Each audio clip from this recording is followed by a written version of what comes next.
नमस्कार, मैं हूं मेघा वर्मा। सिने आजकल न्यूज में आपका स्वागत है। बुलेटिन का रुख करते हैं कुछ खास खबरों के। मीडिया टीवी और सिने आजकल न्यूज में आप सभी दर्शकों का स्वागत है। मैं अभी संदेश भोजपुर बिहार के संदेश चौरास्ते पर हूं। यहां नहर में पानी की समस्या को लेकर के अखिल भारतीय किसान सभा सड़क जाम किए हुए है। तो आइए इस संदर्भ में नेताओं से मिलते हैं, उनका विचार जानते हैं। सड़क जाम क्यों है इसके संदर्भ में। आज अखिल भारतीय किसान महासभा की ओर से आज हम लोगों ने सड़क जाम किया है पूरे जिले का। आज का सड़क जाम हमारा सांकेतिक सड़क जाम है और सड़क जाम हम लोगों ने इसलिए किया है कि देखिए वर्षा नहीं होने के कारण और नहर में पानी नहीं आया है, इसलिए पूरे जिले में अकाल की स्थिति बनी हुई है। और जो मध्य प्रदेश की सरकार ने जो बाण सागर में डैम बनाया हुआ है, जहाँ से मध्य प्रदेश बिजली उत्पादन करती है, मध्य प्रदेश सरकार जितना बिहार सरकार के साथ समझौता हुआ था पानी देने के लिए, अभी तक मध्य प्रदेश सरकार पानी नहीं दे रही है। तो हमारी ये मांग है कि बिहार में डबल इंजन की सरकार चल रही है। आरा में विकास पुरुष सांसद है आर के सिंह, इनका बहुत पहुँच है केंद्र सरकार तक, नरेंद्र मोदी तक इनकी पहुँच है। तो भाजपा की सरकार बिहार में, भाजपा की सरकार मध्य प्रदेश में, भाजपा की सरकार केंद्र में, 40 एमपी में बिहार में 39 एमपी भारतीय जनता पार्टी से। इसलिए हमारी मांग है कि नहरों में विलम्ब पानी दिया जाए। और दूसरी बात यह है कि नहरों में पानी दिया जाए, इसके साथ ही साथ पूरे क्षेत्रों में, देहात में, पूरे जिले में 24 घंटे सिंचाई के लिए किसानों को बिजली मुफ्त दिया जाए। इसी के लिए हम लोगों ने सड़क जाम किया है। अगर ये इस सड़क जाम के माध्यम से भी सरकार नहीं जगती है, प्रशासन नहीं जगता है, तो आने वाले दिनों में अखिल भारतीय किसान महासभा हम लोग बलियान करेंगे। यहाँ कई वर्षों से पानी ये कोयलोर रजवा है जो निचली अंतिम छोर तक कई वर्षों से पानी नहीं आया यहाँ, जबकि ऐसा पता चलता है कि ऊपरी छोर में इससे सहार से ऊपर पानी काफी मात्रा में नीचे क्यों नहीं आता है इसके संबंध में। अभी तो मेन आवा रोड पर नीचे पानी है ना, ऊपर में पानी है, बड़े पानी पूरी छोर में है पानी आया। उसके बाद में कोयलोर रजवाहा सही में लेकिन बड़ी किसानों के बाद में कोयलोर रजवाहा में तो अगर ये पानी आता है तो हम लोगों की कोशिश रहेगी कि जिला प्रशासन से बात करके, सरकार से बात करके पानी कोयलोर रजवाहा में विलम्ब दिया। राजू यादव, नेता अखिल भारतीय किसान महासभा बोल। अब हमारे सामने संदेश प्रखंड के अंचल सचिव भी हैं, उनसे जानकारी लेना चाहूँगा। सर, ये नहर में पानी नहीं आ रहा है, इसका क्या कारण है? ये नहर में पानी नहीं आने का कारण है सरकार की पूरी तरह लापरवाही है। यदि ये संदेश नहर के उड़ाही कर दिया जाए तो हम समझते हैं कि कोयलवा रजवाहा अंतिम छोर तक पानी पहुँचेगा और जिसके चलते हजारों एकड़ खेत आबादी होगा। तो इसलिए ये सरकार की लापरवाही है। सबसे पहला है कि नहर में तो पानी नहीं आता है और नहर जंगल के एक रूपरेखा बन चुका है नहरों का। और इसलिए हम मांग करते हैं कि नहर में पानी कोयलवा रजवाहा में अंतिम छोर तक पहुँचे, किसानों का 24 घंटा बिजली मुफ्त मिले और संदेश प्रखंड में जितना मृत प्राय नलकूप है शीघ्र उसे चालू कराया जाए। और अभी जो शर्त लगाई है संदेश में सरकार ने कि बेगर रसीद का खाद नहीं मिलेगा, तो हम कहते हैं कि 70% आज बटाईदार किसान है जो अधिया भौली बढ़ैया पे खेती करते हैं, उनके पास कोई कागजात नहीं है, कोई रसीद नहीं है, तो उनका खेती कैसे होगा। इस प्रतिबंध को हटाया जाए और सरकार को इस पर पहल लेना चाहिए। नहीं तो उग्र होकर ये बहुत बड़ा आंदोलन के रूपरेखा धर लेगा। ये हमारा मांग है। तो अभी तो आप में पानी देना होगा, देना होगा।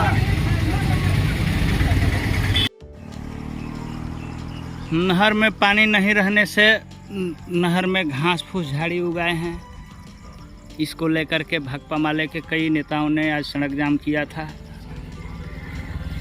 ये देखिए नहर है जहाँ सभी झाड़ी फूस नहर में लगे हुए हैं। अभी तक सावन महीना के अंतिम आधा सावन महीना बीतने को है, अभी तक नहर में पानी कहीं से भी दिखाई नहीं पड़ रहा है। किसानों का खेत खाली पड़े हुए हैं, चारागाह बना हुआ है।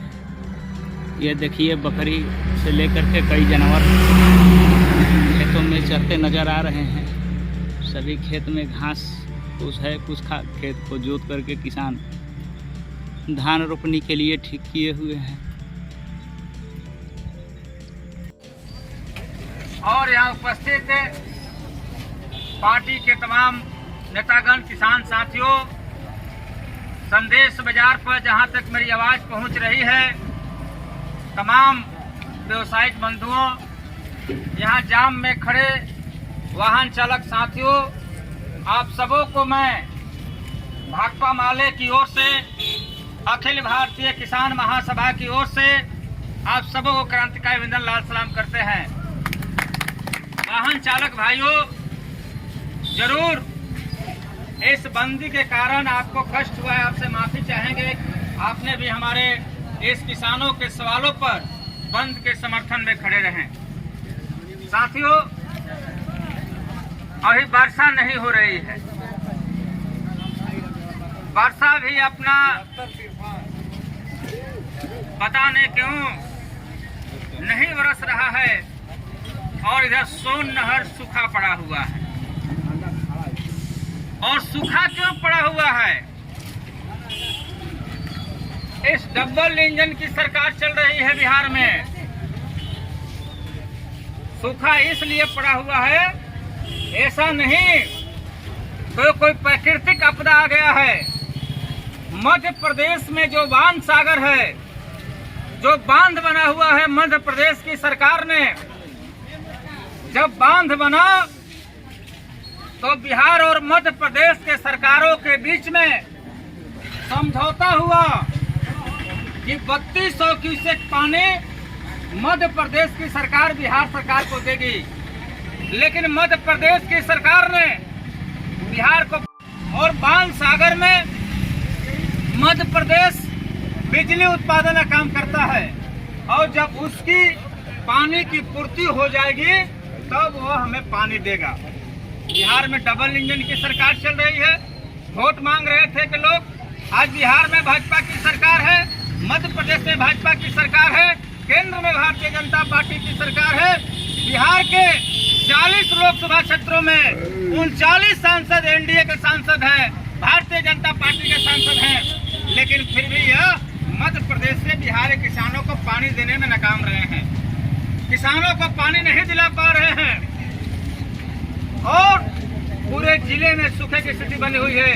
साथियों, आज हम लोगों ने अखिल भारतीय किसान महासभा की ओर से पूरे जिले में सड़क जाम किए हुए हैं और सड़क जाम के माध्यम से हम इस सरकार को बताना चाहते हैं, बिहार की सरकार को, डबल इंजन की सरकार को, कि अविलंब मध्य प्रदेश से बांध सागर से बिहार के सोन नदी में पानी को छोड़ा जाए।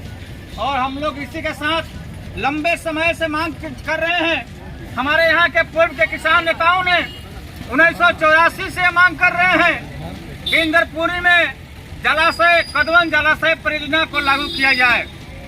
कदवन जलाशय परियोजना अगर जो लागू होता है, अभी बिहार विधानसभा में सवाल हुआ कदवन जलाशय परियोजना पर, तो सरकार ने कहा कि 13 करोड़ रुपया इस पर खर्च है, 13 करोड़ रुपया खर्च है। तो 84 में बनता तो बहुत कम लागत से कदवन जलाशय परियोजना पूरा हो जाता। जब सोन नदी में पानी आता है तो पानी सीधे चला जाता है आपको गंगा जी में। पानी अगर जब कदवन में जलाशय परियोजना बनता तो कदवन जलाशय में पानी को स्टोर करके रखा जाता और जब जरूरत होगी तब किसानों के लिए पानी को छोड़ा जाता। लेकिन सरकार को किसानों को बर्बाद कर देना चाहती है, एक खेती को बर्बाद कर देना चाहते हैं। एक तरफ देश में जवान मर रहा है, दूसरी तरफ किसान मर रहा है। एक तरफ जवान मर रहा है, दूसरी तरफ किसानों का सरकार मरना चाहती है। 3 कृषि कानून को लागू करके क्या चाहते थे कि खेत को बेच दे, खेती को बेच दे, किसानी को चौपट कर दे।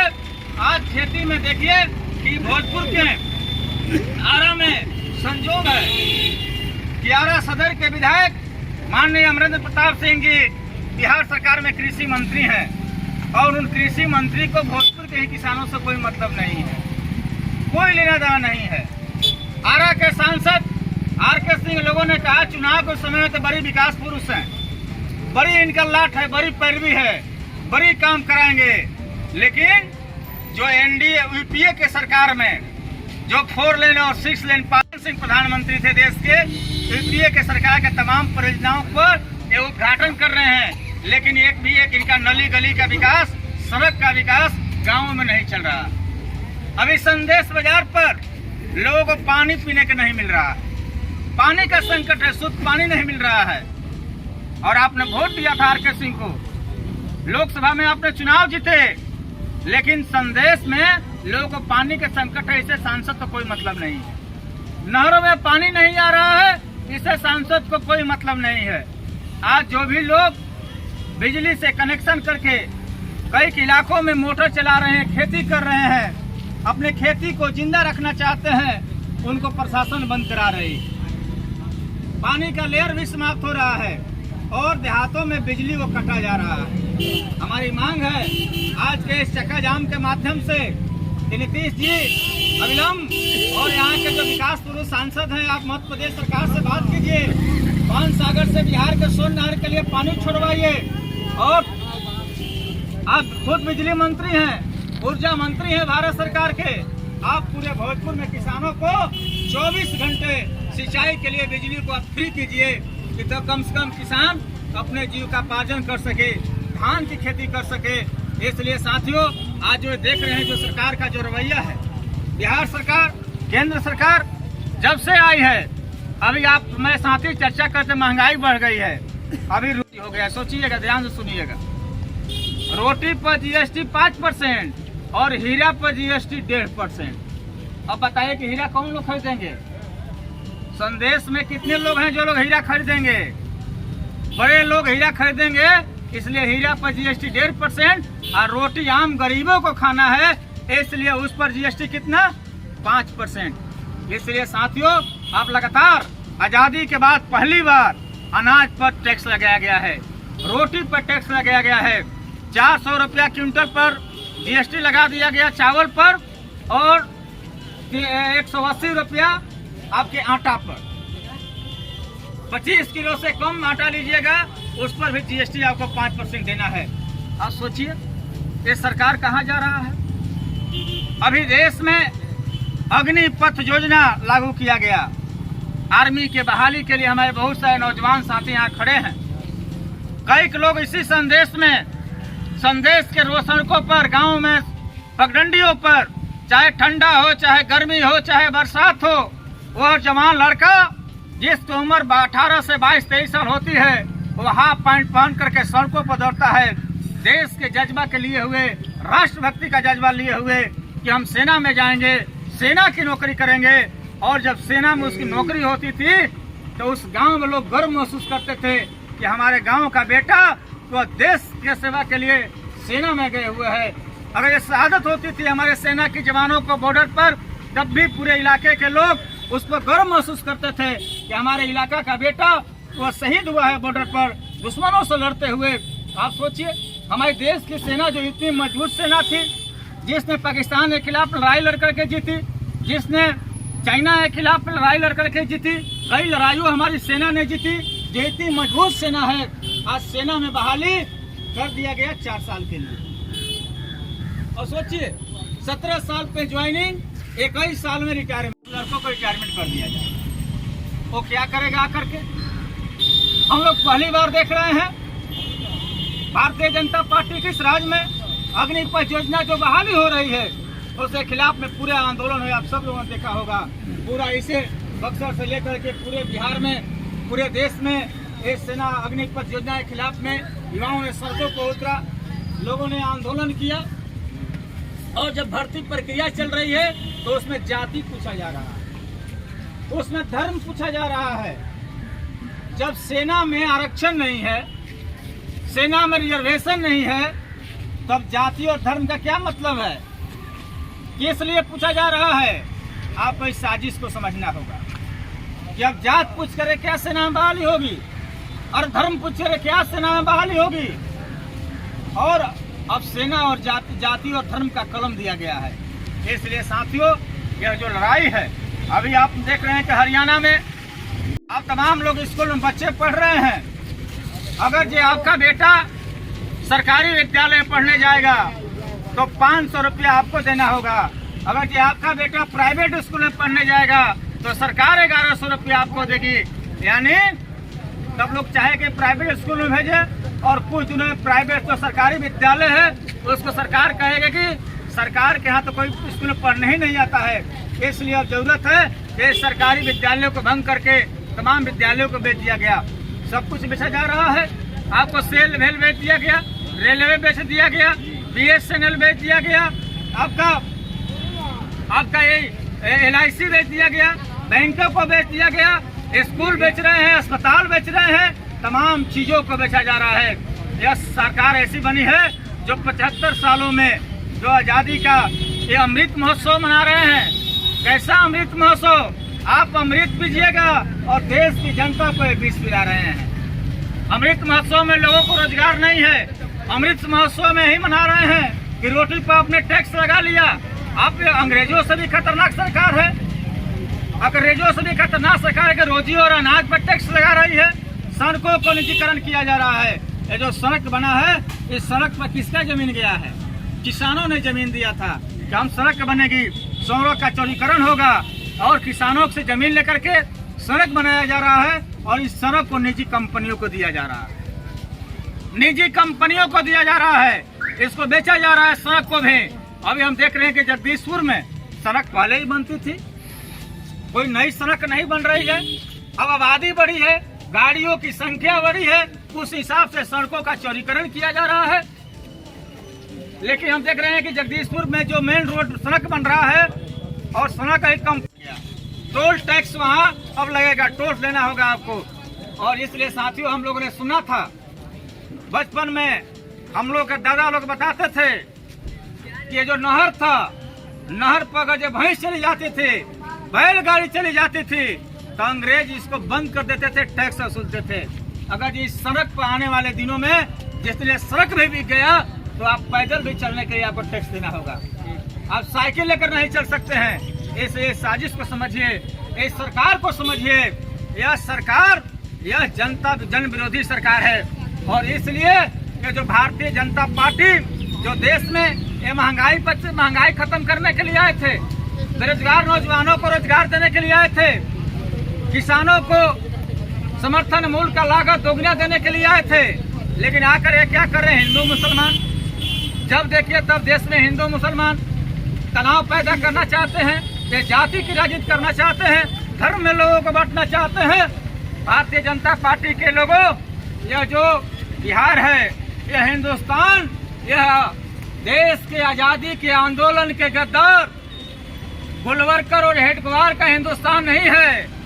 यह हिंदुस्तान अंग्रेजों के खिलाफ में लड़ने वाले बाबू वीर कुंवर सिंह का यह हिंदुस्तान है। यह हिंदुस्तान हमारे महान किसान आंदोलन के नेता रहे स्वामी शाहजानंद सरस्वती का हिंदुस्तान है। यह हिंदुस्तान शहीद आजम भगत सिंह अशफाकुल्लाह खां का हिंदुस्तान है। यह हिंदुस्तान पीर अली का हिंदुस्तान है और यह हिंदुस्तान बाबा साहेब भीमराव अम्बेडकर का हिंदुस्तान है। तुम सोचते हो कि इस देश के अंदर में इस देश को सारे संपत्तियों को बेच दें, देश में हम मनुस्मृति को लागू करें, तो ये तुम्हारा सपना पूरा होने वाला नहीं है। देश की जनता तुम्हारे इस सपनों को कभी पूरा नहीं होने देगी। इसलिए साथियों, आप तमाम लोगों ने हमारे इस बंद में सहयोग और समर्थन दिया। आज हम लोगों ने सांकेतिक बंद किया था। अगर जो नहरों में पानी नहीं आता है, अगर जो सोन में पानी आप नहीं दिलवाते हो मध्य प्रदेश में बाणसागर डैम से, तो आने वाले दिनों में अखिल भारतीय किसान महासभा, हम सब लोग पूरे जिले किसान मिलकर के एक बड़े आंदोलन की ओर जाएंगे। इन्हीं बातों के साथ अपनी बात को समाप्त करते हैं। इनकलाब जिंदाबाद, अखिल भारतीय किसान महासभा जिंदाबाद। इस बुलेटिन में फिलहाल इतना ही। आप देखते रहिए सिने आजकल न्यूज। नमस्कार।